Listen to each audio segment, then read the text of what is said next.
Hi friends, இன்னைக்கு free home packing கிளாஸில் jowar brownie நல்லா கிரிங்கிள் டாப்போட ஃபஜ்ஜியை சூப்பராக எப்படி செய்யலான்னு பார்க்கலாம். இதை வந்து வெள்ளை சோளம் இருக்கு இல்லையா, அதுதான் சொர்க்கம் ஃப்ளார்னு சொல்லுவாங்க. இதில் நம்ம என்னென்ன பொருள் சேர்க்கணும், எப்படி சேர்க்கணுன்றத சொல்கிறேன். இதில் 2 பொருள் நான் வந்து வீடியோவில் காட்டல, நான் சேர்த்துருக்கேன். காட்டல வீடியோ முழுசாக பார்க்குறவங்க என்னன்னு தெரிஞ்சால் ப்ளீஸ் கமெண்ட் பாக்ஸில் கூட என் கூட ஷேர் பண்ணிக்கோங்க. நான் என்னென்ன பொருள் சேர்த்துருக்கேன்னு வீடியோட ஸ்க்ரீன்லேயே நான் தரேன். இப்போ இது ரெண்டுத்தையும் வந்து டபுள் பாயில் அல்லது ஓடிஜியில் வந்து நம்ம ப்ரீஹீட் பண்ணுறோம் இல்லையா, அப்போ ஒரு 2 மினிட்ஸ் வச்சோம்னா சூப்பராக மெல்ட் ஆகிடும். இதுதான் வந்து ஜோவர் ஃப்ளார். ரொம்ப ரொம்ப சாஃப்டாக அரைச்சி வச்சுக்கணும். இது எப்படி ரெடி பண்ணணும்னா, நம்ம நல்லா வாங்கிட்டு வந்து சுத்தம் பண்ணிடணும். அதில் தூசி கல் மண் எதுவுமே இல்லாமல் எடுத்துட்டு நல்லா கழுவிட்டு வெயிலில் வந்து நல்லா மொறுன்னு காய வச்சிடணும். காய வச்சுட்டு அதுக்கப்புறம் வந்து மில்லில் கொடுத்து நல்லா நைஸ் பவுடராக அரைக்கணும். நம்மளுக்கு நைஸ் பவுடராக வந்தால் தான் ப்ரௌனி வந்து சாப்பிட சூப்பராக இருக்கும். ஏன்னா மைதா மாவில் செய்கிற ப்ரௌனி வந்து அந்த நரநரப்பு இல்லாமல் சூப்பராக இருக்கும். ஆனால் இந்த மில்லட்டில் செய்கிறது வந்து லைட்டாக இருக்கும். அது இல்லாமல் இருக்கணும்னா கண்டிப்பாக வந்து நம்ம நல்லா வெயிலில் காய வைக்கணும். எந்த அளவுக்கு காயுதோ அந்த அளவுக்கு நைஸ் பவுடராக வரும். அதுதான் முக்கியமான டிப்ஸு. சரியா காயாமல் போய் அரைச்சிட்டு வந்துட்டிங்கன்னா கண்டிப்பாக அந்த நரப்பு தெரியதான் செய்யும். இப்போ இது எல்லாத்தையும் நல்லா வந்து மிக்ஸ் பண்ணிடலாம். நான் ஓடிஜியில் வச்சு சூப்பராக மெல்ட் பண்ணி எடுத்துட்டு நல்லா கட்டிகள் இல்லாமல் மிக்ஸ் பண்ணி எடுத்துட்டேன். இதில் வந்து பவுடர் சுகர் சேர்க்கணும். நான் மறந்துட்டு அப்படியே வந்து சேர்த்துட்டேன். நீங்கள் கண்டிப்பாக பவுடர் பண்ணிவிட்டு சேர்த்துக்கோங்க. ப்ரௌனிக்கு எப்பவுமே பவுடர் சுகர் தான் சேர்க்கணும். நம்ம முழுசாக சேர்த்துட்டோம்னா கரையத்துக்கு ரொம்ப லேட் ஆகும். அதனால் வந்து பவுடர் பண்ணி சேர்த்துக்குங்க. அதுக்கப்புறம் வந்து காய்ச்சி ஆற வச்சிருக்க பால் வந்து சேர்த்துக்கலாம். லைட்டாக சூடாக இருந்தாலும் பரவாயில்ல. இப்போ இது எல்லாத்தையும் சேர்த்துட்டு நல்லா மிக்ஸ் பண்ணிக்கோங்க. பால் வந்து இந்த அளவுக்கு ஃபர்ஸ்ட் போதும். நம்ம இது எல்லாத்தையும் சேர்த்துட்டு பத்தலைன்னா லாஸ்ட்டாக வந்து நம்மளுக்கு எந்த அளவுக்கு தேவையோ அந்த அளவுக்கு சேர்த்துக்கலாம். இப்போ இது எல்லாத்தையும் வந்து நல்லா வந்து கரைச்சிக்கணும். நான் எனக்கு வந்து அந்த சர்க்கரை கரைய ரொம்ப லேட் ஆச்சு. விஸ்கு யூஸ் பண்ணி நான் நல்லா வந்து மிக்ஸ் பண்ணி எடுத்துட்டேன். நம்ம வந்து செக் பண்ணிக்கணும் சர்க்கரை வந்து கரைஞ்சிடுச்சானே. லைட்டாக தொட்டு பார்த்தோம்னாவே அந்த சர்க்கரை வந்து கையில் வந்து நம்மளுக்கு தெரியாது. அந்த அளவுக்கு வந்து நல்லா வந்து கரைச்சி எடுத்துக்கணும். இந்த ப்ரௌனி வந்து மைதா மாவு ப்ரௌனியை விட ரொம்ப டேஸ்ட்டாக இருக்கும். நான் சொன்ன டிப்ஸோடு அப்படியே கண்டிப்பாக ட்ரை பண்ணி பாருங்கள். இதில் வந்து மில்க் மைட் வந்து சேர்த்துக்கலாம். சப்போஸ் உங்களுக்கு இந்த அளவுக்கு ரிச்சாலாம் வேண்டாம், சிம்பிளாக வந்து இருக்கிற பொருட்களை வச்சு ப்ரௌனி ரெசிபி சொல்லுங்கன்னா கமெண்ட்ஸில் கூட சொல்லுங்கள். நான் உங்களுக்கு சிம்பிளாக எப்படி செய்யணும் அப்படின்றதையும் நான் ஷேர் பண்ணுறேன்.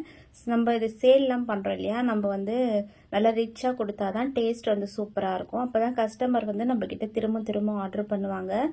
நம்ம சப்போஸ் சிம்பிளாக இருக்க பொருட்களை வச்சு செஞ்சாலும் டேஸ்ட் நல்லா தான் இருக்கும். ஆனால் இந்த அளவுக்கு ரிச்சாக வந்து இருக்காது. உங்களுக்கு சப்போஸ் தேவைப்பட்டுச்சுன்னா கமெண்ட் பாக்ஸில் கூட சொல்லுங்கள். நான் நெக்ஸ்ட் வீடியோவாக கூட போடுறேன். இப்போ நம்ம செக் பண்ணிக்கிட்டேன். இன்னும் லைட்டாக இருக்குது. ஒரு 1 மினிட்டுக்கு நல்லா வந்து மிக்ஸ் பண்ணி விட்டுக்கிறேன். இது எல்லாத்தையும் விஸ்கில் மிக்ஸ் பண்ணி விட்டுட்டு இதுக்கு கிரிங்கிள் டாப் வரக்கூடிய முக்கியமான டிப்ஸ் வந்து நான் சொல்லியிருக்கேன். இந்த பீட்டரை வச்சு கரெக்டாக 1 நிமிஷத்துக்கு நம்ம ஃபஸ்ட்டு ஸ்பீடில் வச்சு பீட் பண்ணிக்கலாம். அப்போ தான் இந்த ஷைனிங்காக வருது இல்லையா, அது வந்து நம்மளுக்கு கிரிங்கிள் டாப் வரத்துக்கு சூப்பராக வந்து ஹெல்ப் பண்ணும். இப்போ நல்லா ரொம்ப நேரம்லாம் வேண்டாம், கரெக்டாக 1 நிமிஷம் பீட் பண்ணிங்கனாவே போதும் ஃபஸ்ட்டு ஸ்பீட்லேயே வச்சுட்டு. இப்போ நான் நல்லா பீட் பண்ணிவிட்டு கரெக்டாக 1 நிமிஷத்துக்கு ஆஃப் பண்ணிட்டேன். இதுக்கப்புறம் வந்து நம்மளுக்கு பீட்டர் வந்து தேவைப்படாது.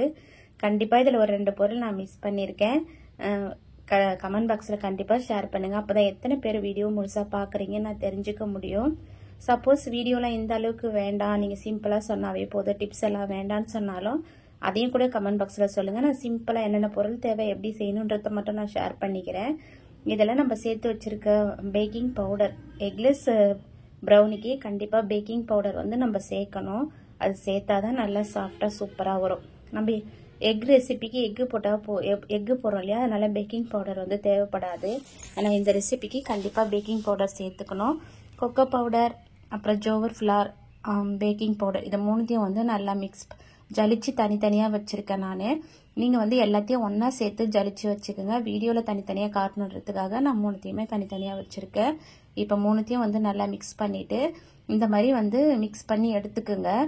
எடுத்துட்டு இதுக்கு சப்போஸ் ரொம்ப டைட்டாக இருக்குது பேட்டர்னா, இது கூட வந்து தேவையான அளவு பால் சேர்த்துக்கோங்க. ரொம்ப டைட்டாக இருந்தால் மட்டும் சேர்த்துக்கோங்க. நமக்கு தேவைப்படலைன்னா அப்படியே விட்டுடலாம். நான் உங்களுக்கு காட்டியிருப்பேன் பாருங்கள். அந்த அளவுக்கு பேட்டர் வந்து கொஞ்சம் லூஸாக இருக்கணும். இந்த அளவுக்கு டைட்டாக இருந்ததுன்னா கிரிங்கிள் டாப் அந்த அளவுக்கு வந்து நம்மளுக்கு தெரியாது. இப்போ நான் ஒரு டேபிள் ஸ்பூன் அளவுக்கு மட்டும் சேர்த்துக்கிறேன். சேர்த்துட்டு உங்களுக்கு சப்போஸ் தேவைப்படுதுன்னா இன்னும் கொஞ்சம் கூட நம்ம சேர்த்துக்கலாம். ரொம்ப அதிகமாக வந்து இருக்கக்கூடாது. நம்ம கேக் பேட்டர் அளவுக்குலாம் இருக்கக்கூடாது. உங்களுக்கு நான் எடுத்து இப்போ காட்டுறேன் பாருங்கள். அந்த அளவுக்கு இருந்தாவே போதும். ஓவனை வந்து 10 நிமிஷத்துக்கு 180 டிகிரிக்கு top and bottom rod on பண்ணி இப்போ வந்து ப்ரீஹீட்டில் தான் இருக்குது, இன்னும் முடியல. அதுக்குள்ளே வந்து நான் பேட்டரை வந்து ரெடி பண்ணிட்டேன்.